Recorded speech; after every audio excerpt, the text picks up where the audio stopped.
Hey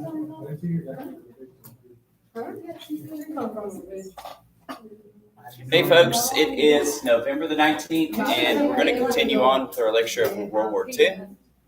So, hey, yes. No, I just started right now. It just started. So, hey folks, we're going to go ahead and begin. So, yeah, last time we were talking about Last time we were talking about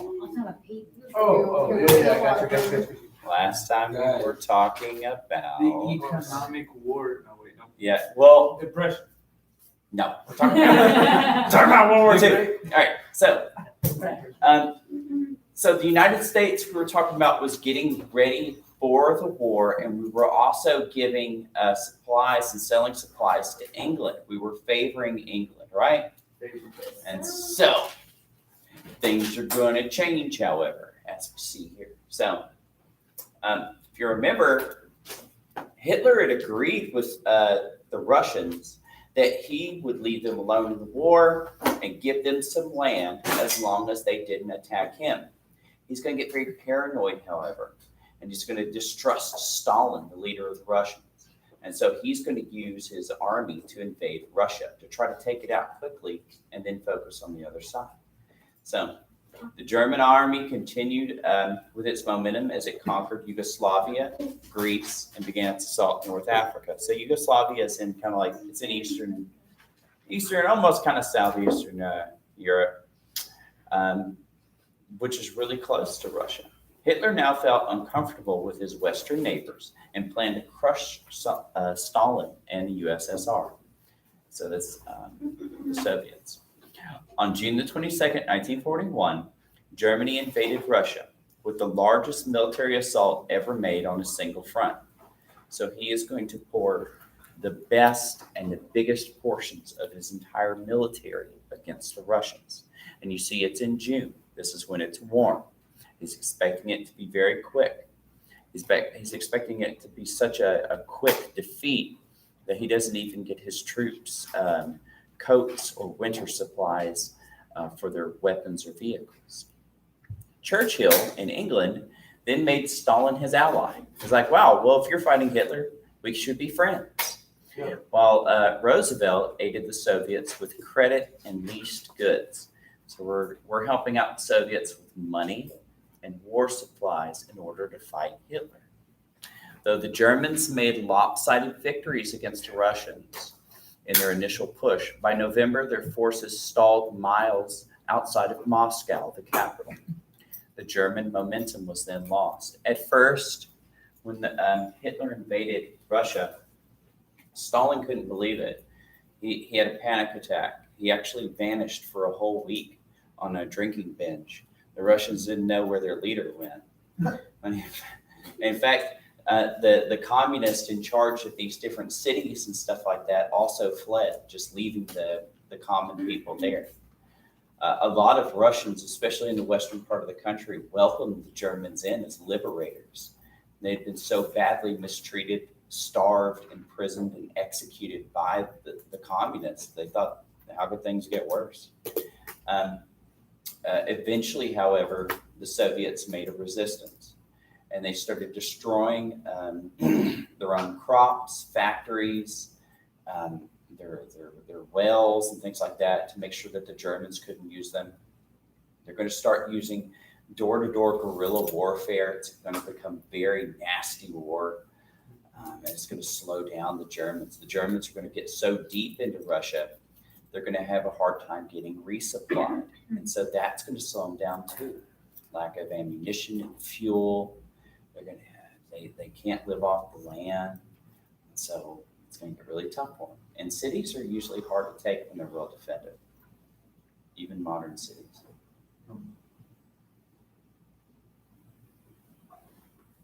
So yeah, main point, Germany invades Russia, so Russia joins with us.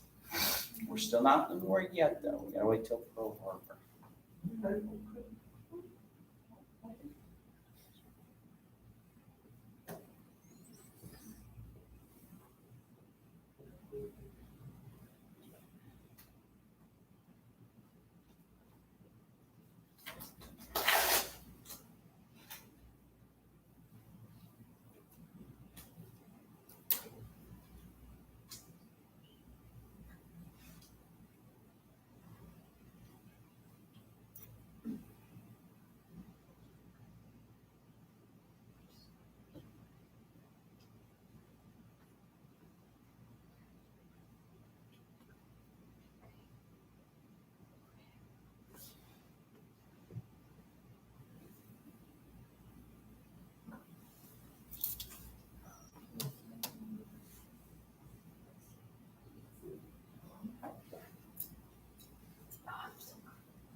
You ready to move on? All right, next one. All right, so now if you'll remember, Germany doesn't have really that much of a coastline. They have a little bit in the north. So they're not able to field a very large navy. They do have some secret naval bases that they use for submarines. So once again, submarine warfare is going to be a major part of how Germany is going to use their navy to combat the Allies. So it's going to be hard to detect, very deadly with their torpedoes. If they get spotted, they're easy to take out. But otherwise, they were very scary. Right? So following the German invasion of Russia, Churchill begged Roosevelt to enter the war in a secret conference. On September the 4th, 1941, a German U-boat, that's an underwater boat or submarine, fired upon an American destroyer. It's one of our warships. But both ships left unharmed. So tensions are definitely getting up there. We're both getting very worried. They're shooting at us. We turn out to be okay. Give a warning. Nothing happens. Then the U.S. armed its merchant ships. So our civilian vessels are starting to get armed to try to defend themselves. After 2 more U.S. ships were attacked, Congress will then rescind neutrality laws. So we're starting to say maybe it's time for us to not stay out of it. The War Department, today we call it Department of Defense, then introduced Roosevelt to what they called the Victory Plan, which detailed how the U.S. would have to fight a 2-front war. So, a front is where the fighting happens in a war. The plan was first take out Hitler and then defeat Japan. Japan was already becoming very aggressive, and we knew that Japan was an ally with Hitler. And if we tried to defend England and Russia and France, Japan would attack us. As these plans reached the president's desk, tensions with Japan were on the rise. So make sure your volume's off on your phones and stuff. Sorry. I don't know why it's going I don't know either. It's not my phone.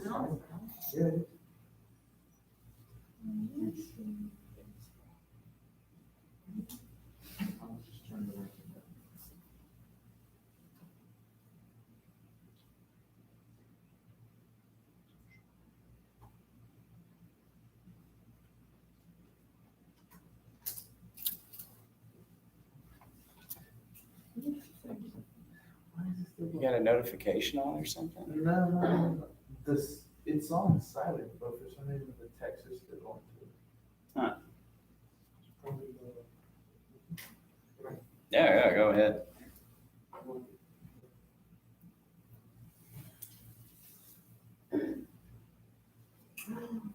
I know what. No. Because I got my mom and my dad on emergency contact. Oh, okay. Well, must be an emergency. Yeah. It's about how my little cousins want to get together this 360 in the future, right?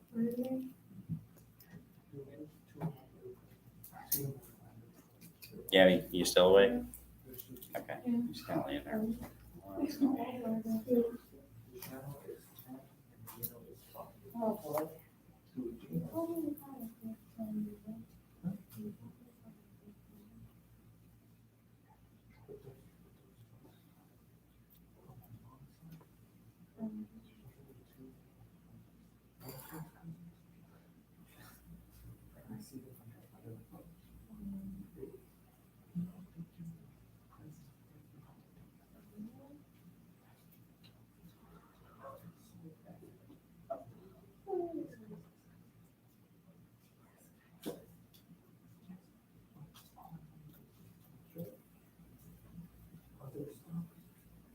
All right, let's go ahead and move on to the next one.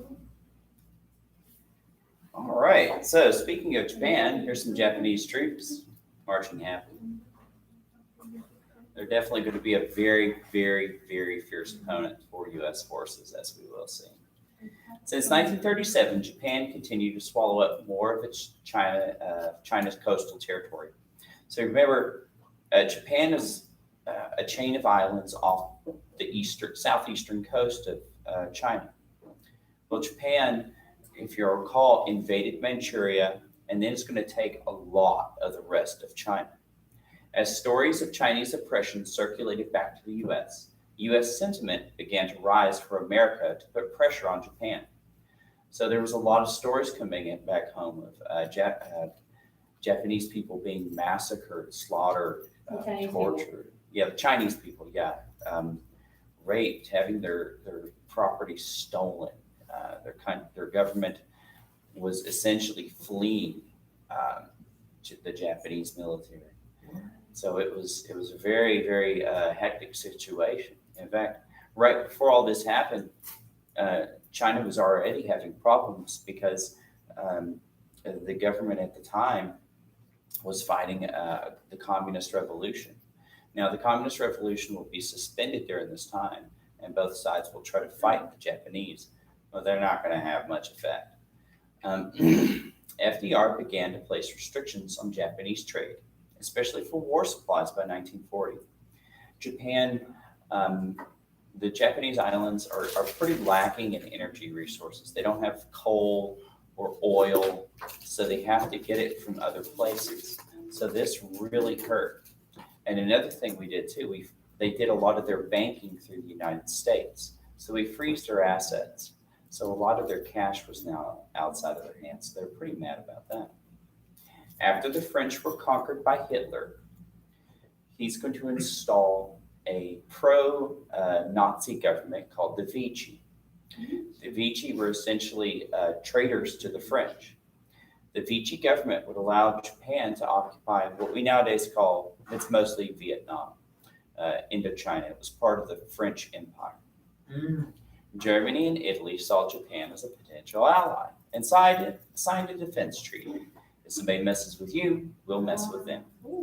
Worried about these aggressions, America strengthened its military forces in the Philippines. So everything's going to go downhill.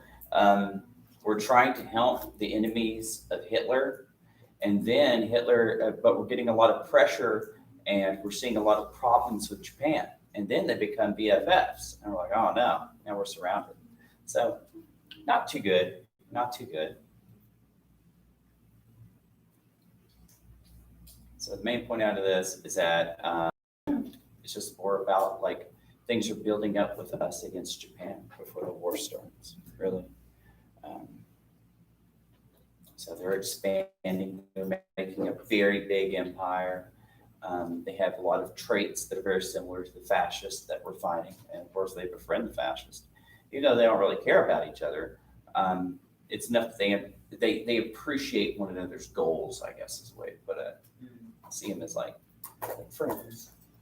All right, Japan has already built a world-class navy. It's going to be one of the best in the world.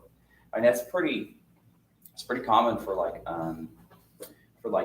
people who live on societies that are built on large islands. You think about like the Greeks, England, Japan. So having a strong navy just makes sense when you're surrounded by water.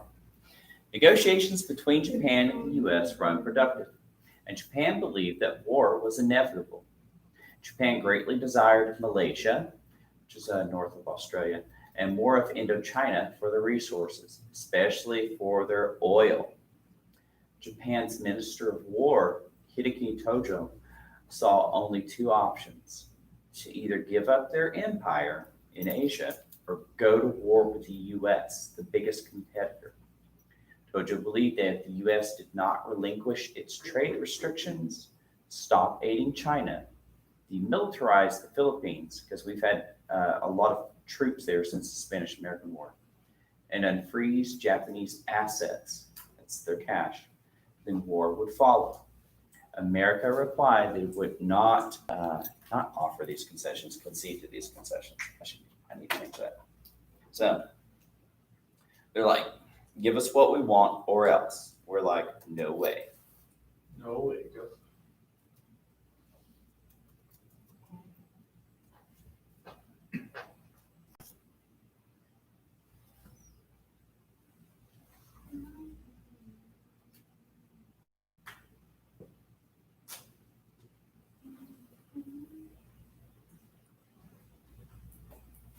We're going to do one more That'll begin the war. And then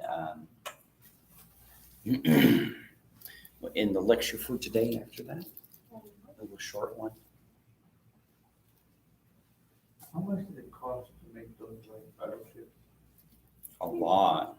They're like some of the large ones are like little military cities, like modern ones are powered by nuclear reactors and stuff. Like they're like super high tech. It takes years and years to build them. It can take billions of dollars too. So I mean, they're just like, that's why a lot of countries don't have like especially like aircraft carriers,